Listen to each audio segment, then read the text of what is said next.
It's Steven. Hopefully your weekend is going well. I'm going to try to make sense of this multiverse of madness slash Quantumania that Marvel has us in this weekend. If you haven't seen Ant-Man and the Wasp, Quantumania, I will warn you, there are some spoilers. I'll try to keep them mild, so if you haven't seen it yet and you don't want anything spoiled, go ahead and skip this altogether, unless you were planning on doing that anyway. If not, and you don't mind a few, let's dive in. Let me start by saying I'm not sure if I totally agree with the direction that Marvel is currently going. And for all the people who say that the Marvel movies have kind of lost their magic, I don't know that I 100% disagree with that. I think the other problem is not everything's going to be Avengers Endgame. And I do realize that. If you look at how much the Marvel movies have made, they do pretty well for themselves. Endgame, obviously, the creme de la creme, but everything else,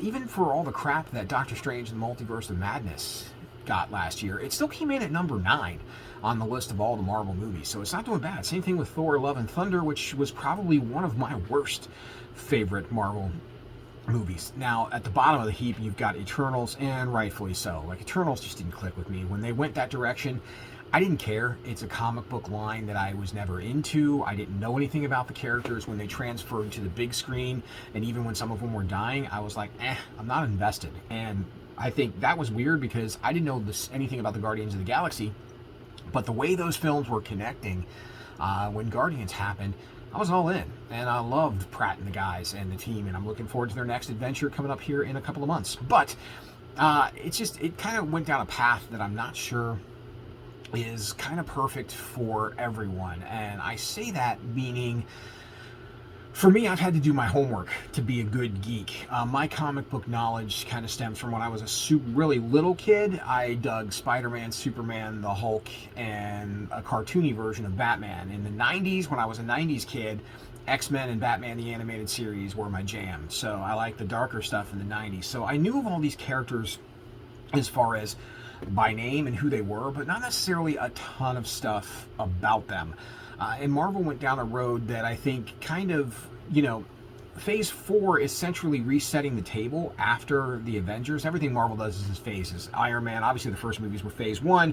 Phase 3 was the end game with Avengers and that whole saga.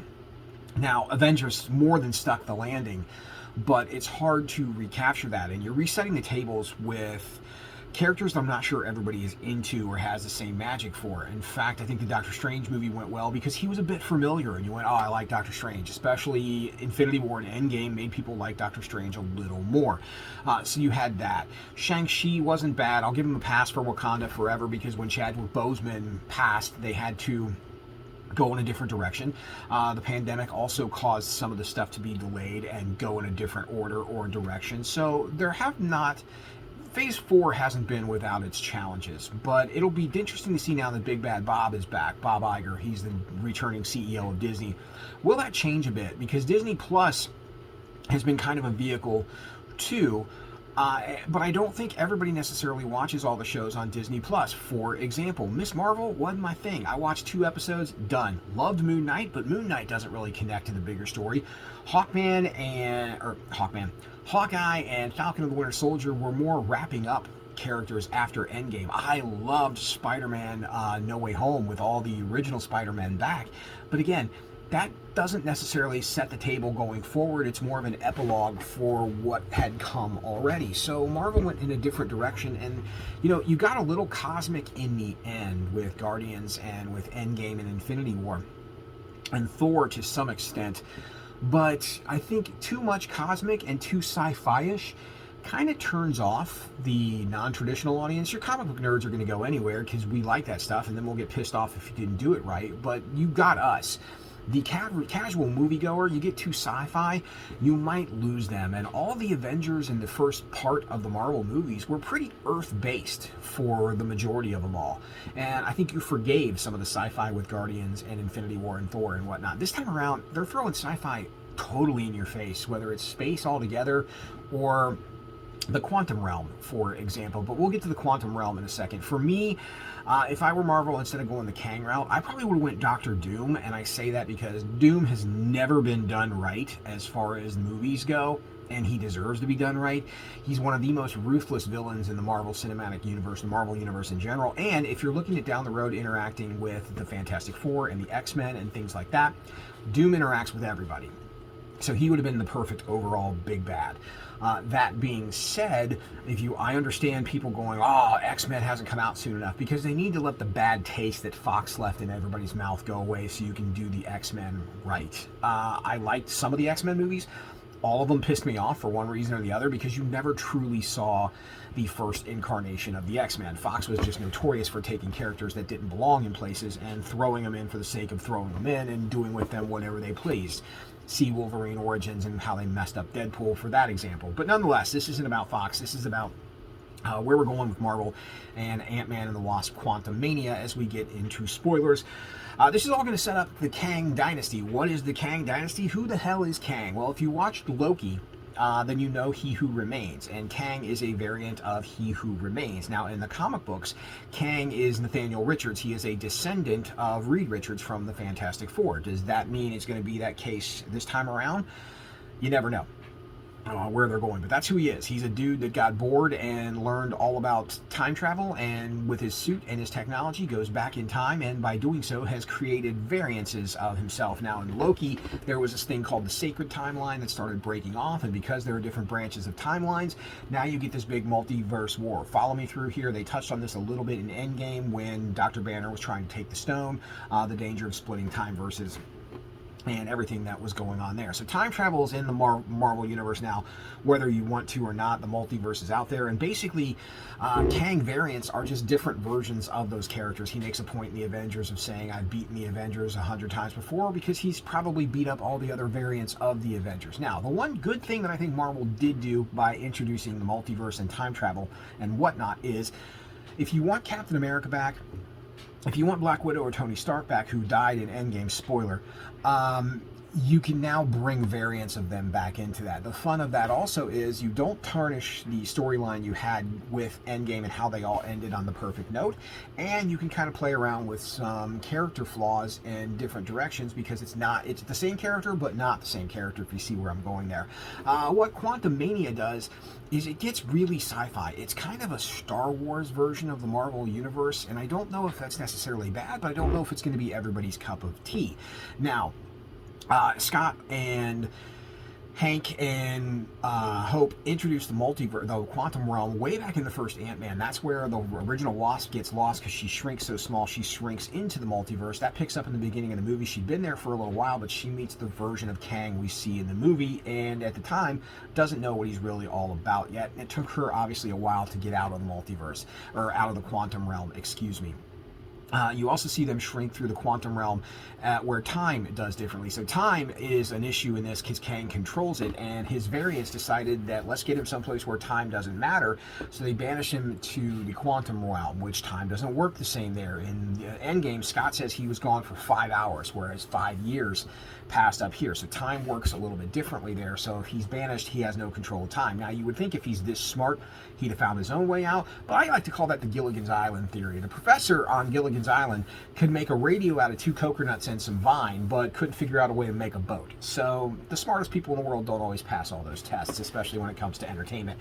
Now, in the quantum realm, Kang has kind of taken over, and you get the idea that Michelle Pfeiffer's character knew this going forward, but just didn't tell everybody because she didn't realize it was going to be a threat until they all find themselves in the quantum realm. Now, for Scott, he wants time with his daughter. He missed 5 years, and Cassie has a little bit of bitterness towards him, and she's fascinated by her father, but also wants her father to do more than live off his book deal and everything else, which the beginning of Ant-Man is a lot of fun. What I missed, I think, about this movie is his gang with Pena and T.I. and those guys. I kind of liked his little heist crew that he had in the last 2 movies. They are definitely absent in this one because they don't fit for what they're doing here, but I wish there would have been a way that they could have fit for what they're doing here. But needless to say, they all find themselves trapped in the quantum realm. Kane makes Scott a deal.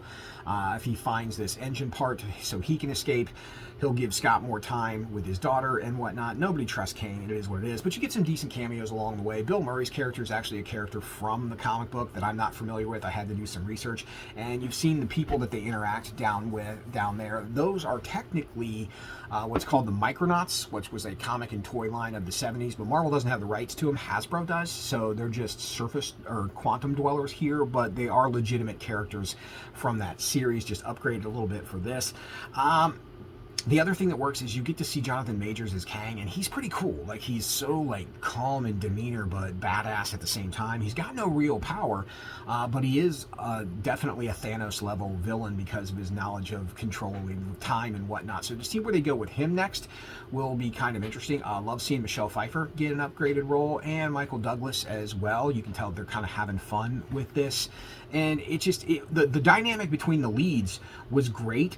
I just think that the fun was different. The comedy didn't quite play as well here because it was sci-fi comedy. You get to see MODOK, who... totally different version of MODOK. MODOK's another character I had to do my research for. He's kind of a different guy that was manipulated by a company and turned into MODOK. This time around, Kang does it to Darren Cross, the villain from the first Ant-Man, which plays for this movie, but, you know, he's meant more of comic relief in most cases than he is the killing machine that he's built for, and he's kind of silly looking, and most people would probably kind of agree with that. So I don't necessarily know. I mean, I think this is the perfect place you put him to translate to the big screen, but it doesn't necessarily mean it's a good translation. On the other side of things, you still don't know where any of this is going. So to kick off Phase 5, okay, yeah, you introduce Kang, but do you kill him in the end? Is it a variant in the end? We don't necessarily know yet, and there's still no clear guide to where the cinematic universe is going unless you're watching some of the shows on Disney+. Now, a lot of people say that what Kang uses has the same symbols or similar symbols to what's in the Eternals, as well as what Shang-Chi's rings look like and the gauntlet from Ms. Marvel. So maybe that, you know, ties in down the road. We don't necessarily know yet.